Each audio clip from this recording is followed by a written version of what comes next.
From UFOs to psychic powers and government conspiracies, history is riddled with unexplained events. You can turn back now, or learn the stuff they don't want you to know.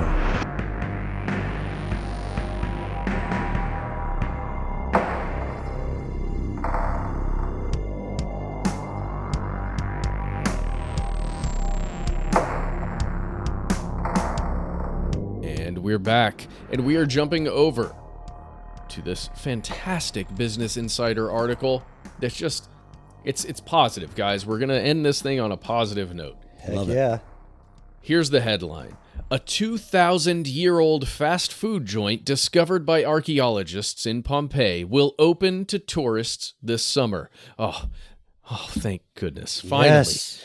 Do you know how hard it is to find food in Pompeii when you're going around there looking at all the historic? Yeah, well, I mean, it was pretty, honestly, dude, it was a pretty hopping spot before the volcano. You know what I mean? Like, you had a thriving market. You could get all sorts of snacks. Yes. I haven't been recently, but I heard it's a very different vibe now. You haven't been there for a couple thousand? do they still have the like mummified remains of the people frozen in horror kind of surrounding the... Yes. Yeah. Before we get away with ourselves, I know we're joking here, everybody. It's not an actual working. You're going to go there and order fast food at the fast food joint. It is the equivalent of a modern fast food joint from that era.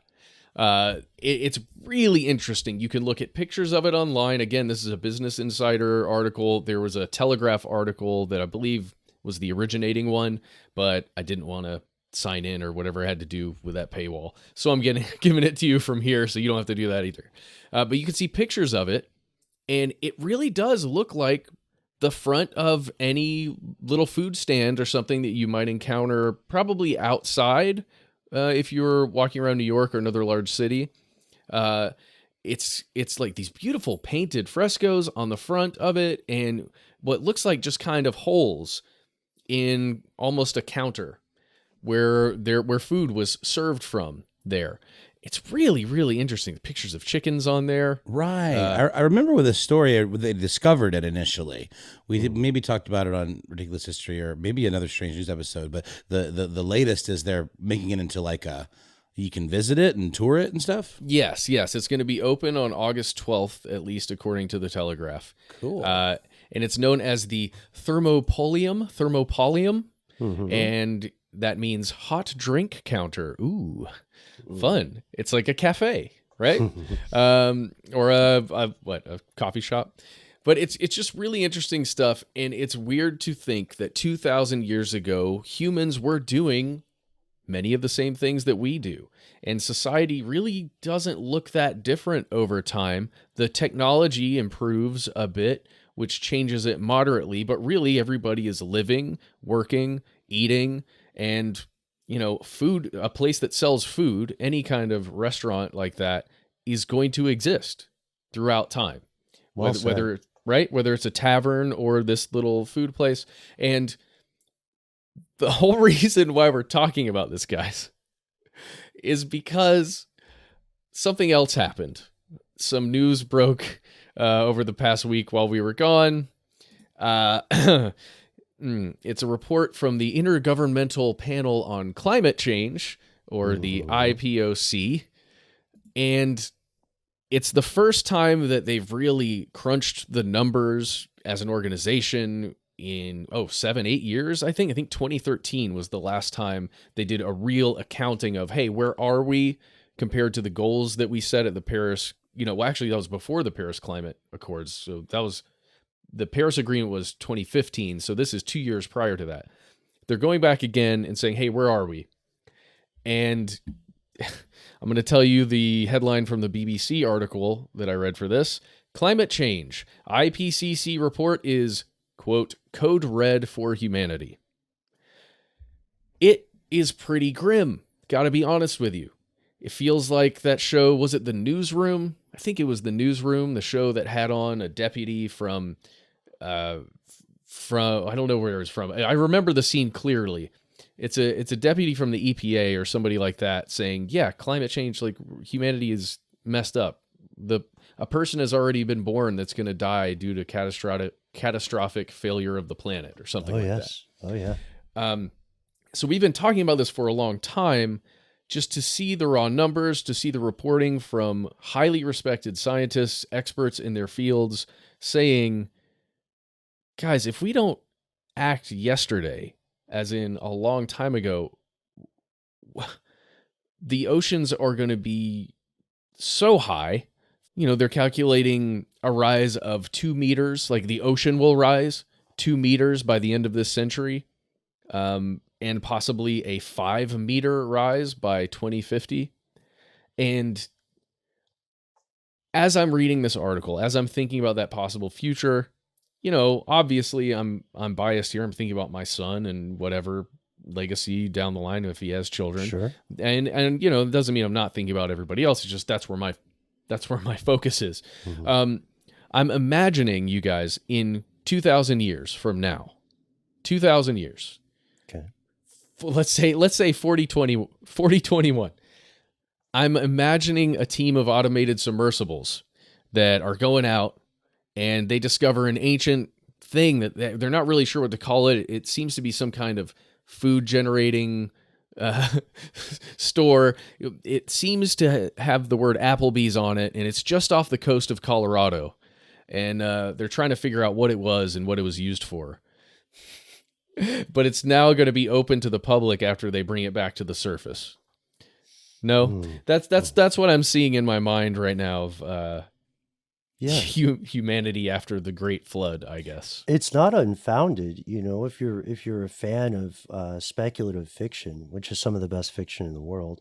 I guess you could also argue all fiction is speculative, but whatever, different show. Well, in this case, it's speculative nonfiction, right? It's speculative, soon to be nonfiction. But it reminds me of a great novel called A Canticle for Leibowitz, which I highly recommend.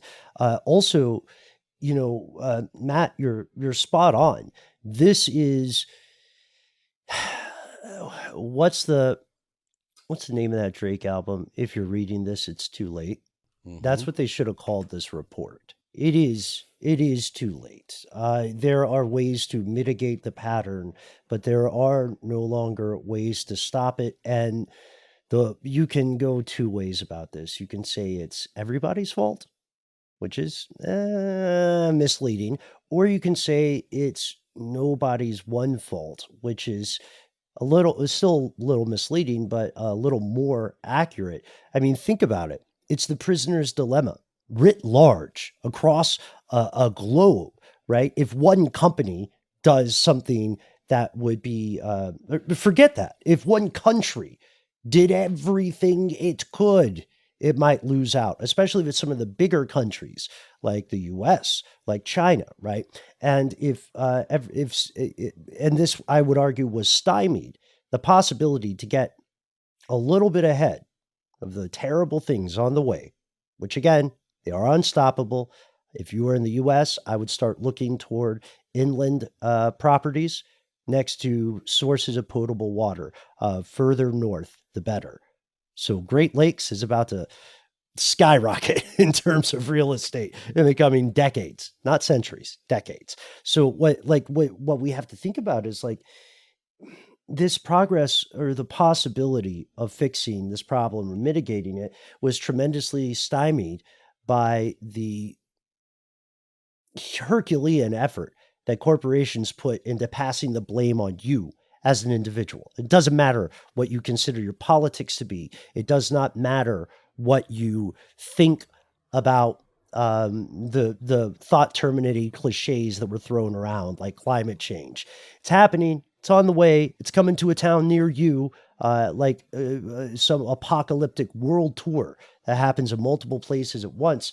And the corporations could have done more, but they went for short-term gains at, as a trade-off for long-term expenses. And the people in charge of those corporations aren't going to be alive, or they're not going to be worried when the real problems hit the fan. So maybe Pompeii is a lesson, maybe we're getting a preview of what a Chipotle will look like 2,000 years from now, right? That sounds It'll sell good. same buckets.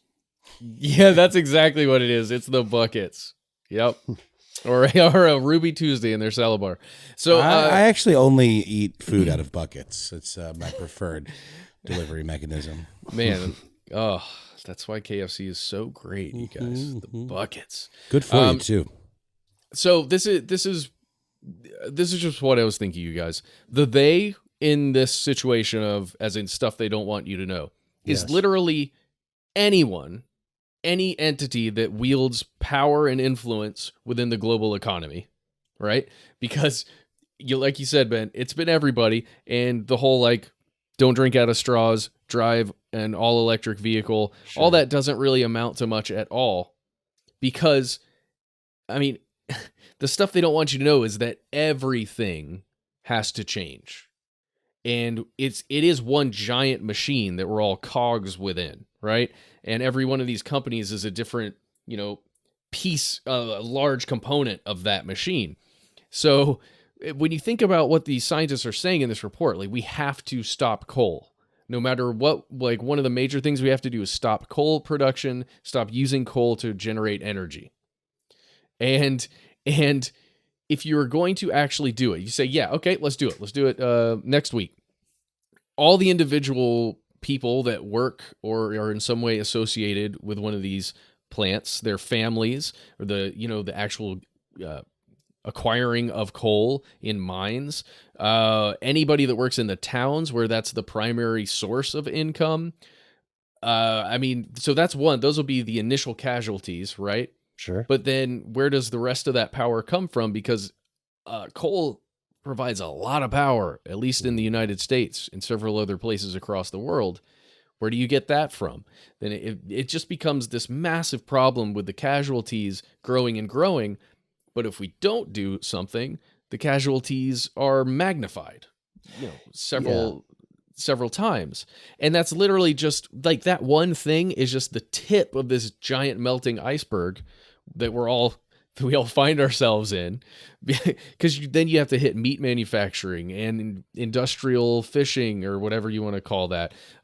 Just the shipping industry in general of sending goods all across the oceans, across the continents, the cars that we drive, the computer servers and processing facilities, all the damn lights everywhere.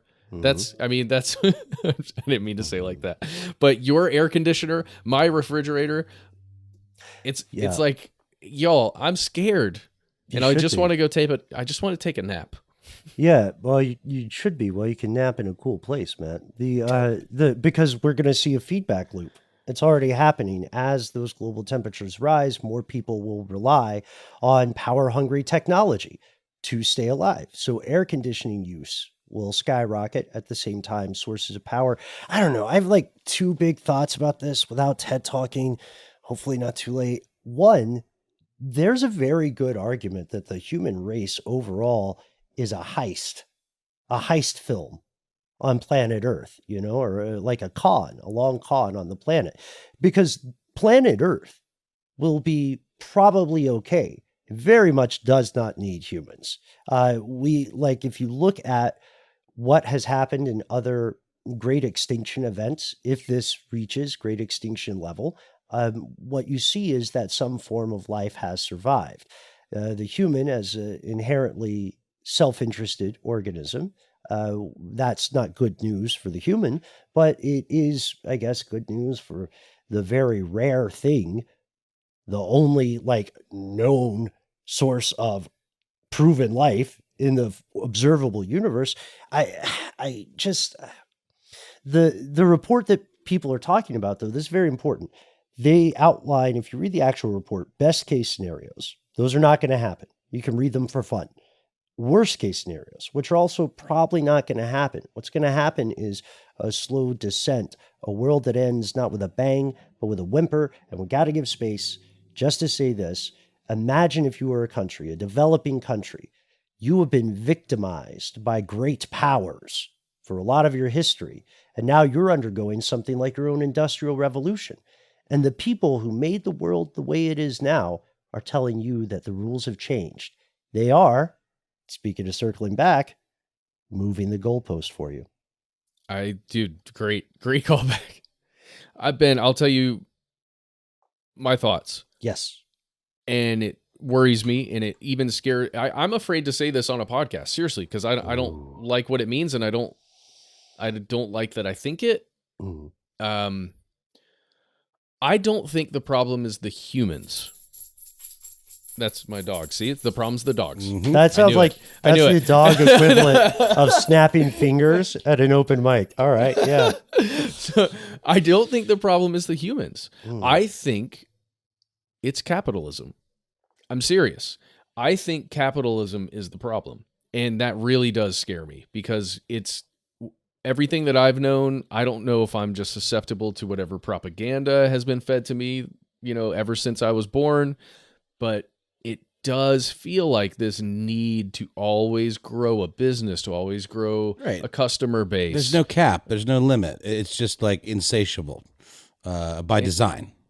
Because I think if you took that away, Mm-hmm.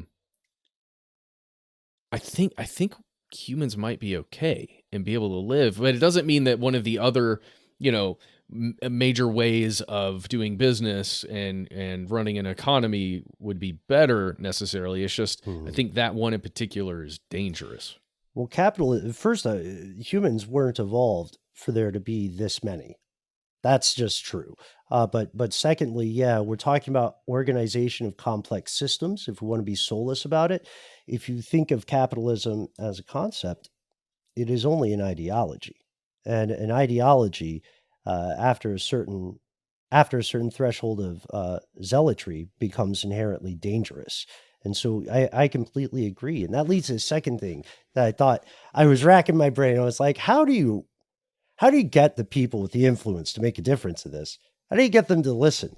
Because I am sure I am not the only living thing that has ever felt a little bit irritated when I hear a tremendously wealthy human say something like, well, the difference starts at home. I eat a plant-based diet. My car is entirely electric. There's a privilege to that.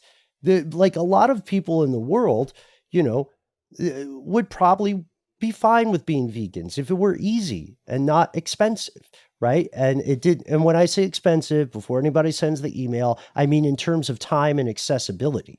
Food deserts are a real thing, right? Crushing populations and food insecurity are real things. So it's very self-unaware when people who are at the top of the current global human hierarchy is very unaware when they say, well, why don't we all just individually do better?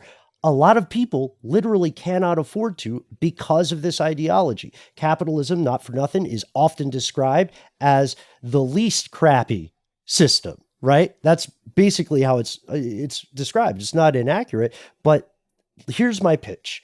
For anybody who does have those positions, like if you're listening and you're in charge of a big multinational corporation or you're a world leader or something who somehow has enough free time to listen to this show, think about it this way.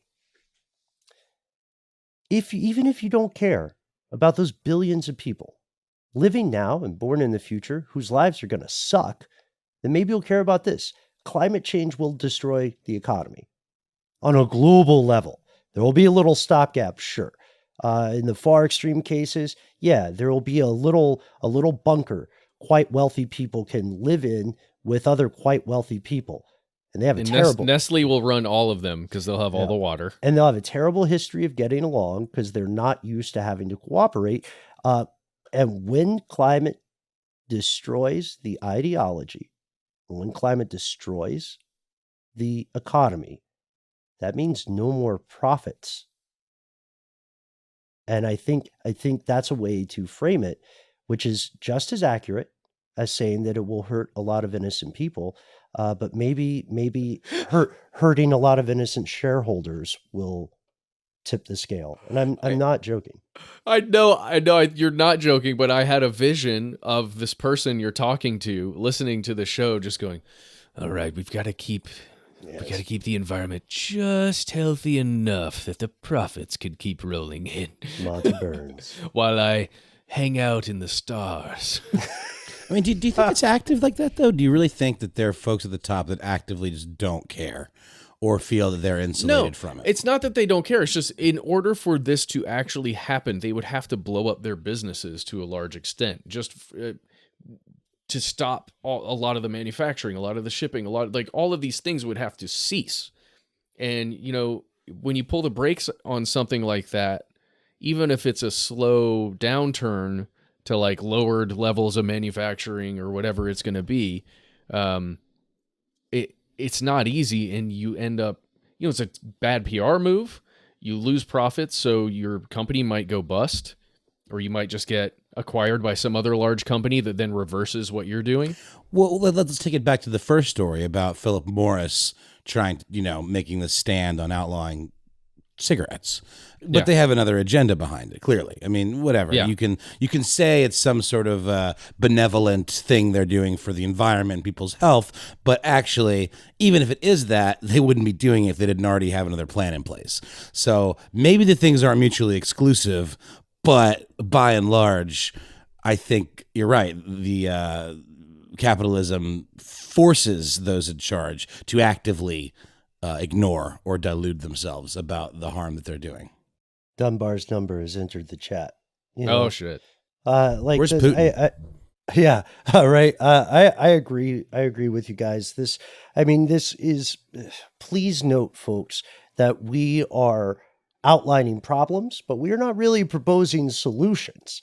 No. There are Do you have any? Yeah, there are other systems Send them that to haven't. us. Yeah, that haven't worked. But we want to hear your take. We want to hear your solutions because the world definitely needs them.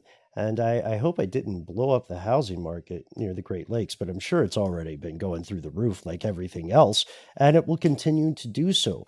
But what do you think? Do you think that you can get $10,000 for debunking the statements that people have made about the election?